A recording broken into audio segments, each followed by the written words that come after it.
Mr. Speaker, the use of subject matter experts or political advisors in support of a government's policy aims and objectives is an established and accepted use of professional services in Bermuda and elsewhere. From the days of Raj Naharaja, some consultants have attracted controversy, while others have hardly been known, although their contribution to the development of Bermuda can be seen in many facets of our everyday lives. Mr. Speaker, the increasing demands of modern governance and public administration have taxed traditional ministry headquarters within Bermuda's public service. In Bermuda, permanent secretaries combine their principal role of lead policy advisor to ministers with office management, accounting, and budgetary responsibility, speechwriting, the drafting of cabinet memoranda and briefs, managing union relationships, patty oversight, and many day-to-day tasks associated with ministers' needs. Mr. Speaker, the SAGE Commission examined the operations of ministry headquarters and the role of permanent secretaries. In their 2013 report, they recommended, citing the 2011 Civil Service Review, the creation of a ministerial private office. To quote from the SAGE report, Mr. Speaker, and I quote, "A ministerial private office should be created to relieve permanent secretaries of the day-to-day tasks associated with ministers' needs."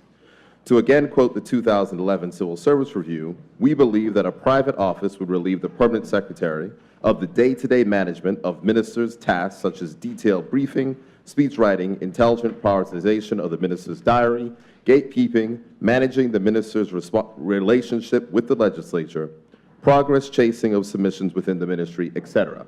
End quote from the SAGE report.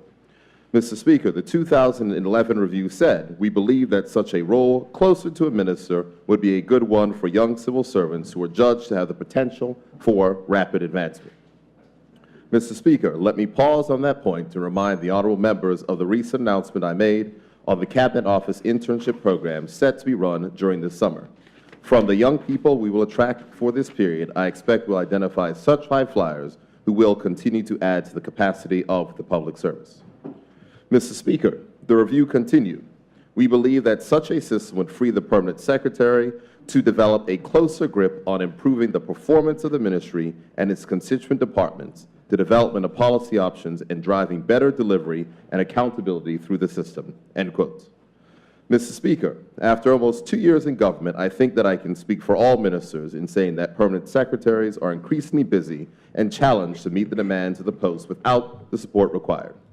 Therefore, I have indicated my full support for the SAGE Commission's recommendation on private ministerial offices and have encouraged ministers who field a significant number of requests from the public to start the process of building this capacity within ministries by hiring an advisor as permitted by the Ministerial Code of Conduct. Honorable members should note that Section 9(1) of the Code dictates that such engagements are subject to budgetary approval and the prior written approval of the Premier. Further, Mr. Speaker, I can advise this Honorable House that terms similar to the Premier and Opposition Leaders' Personal Staffs Act 1983, I shall shortly invite the Cabinet to approve amendments to relevant legislations to formalize ministerial private offices. Mr. Speaker, honorable members will note that the Ministerial Code of Conduct also contemplates the engagement of expert consultants who, through their professional expertise, can be taken on in support of the policy remit of a minister. It is not a poor reflection on the public service that successive governments have required professional services to advance their programs. Highly technical areas, the use of cutting-edge technology, and the precision of expert advice all demand special skill and expertise. I wish to further advise honorable members that I had invited the Policy and Strategy section within the Cabinet Office to conduct a jurisdictional review and to advise on a means by which to grade consultant engagements to ensure pay equity in compensation package that is more standardized and in keeping with the level of expertise for which the particular consultant has been engaged. This will set a standardized scale for compensation which all parties will be aware and to which they subscribe when working in support of the government of Bermuda. Mr. Speaker, the pursuit of political goals has made the term consultant a bad word in many cases. Providing a legislative underpinning and more transparent system of grading and compensation for consultant work, both political and expert, will go a long way towards changing that perception and, most importantly, promoting greater efficiency in delivery of services and the implementation of policy on behalf of the people of Bermuda. Thank you, Mr. Speaker.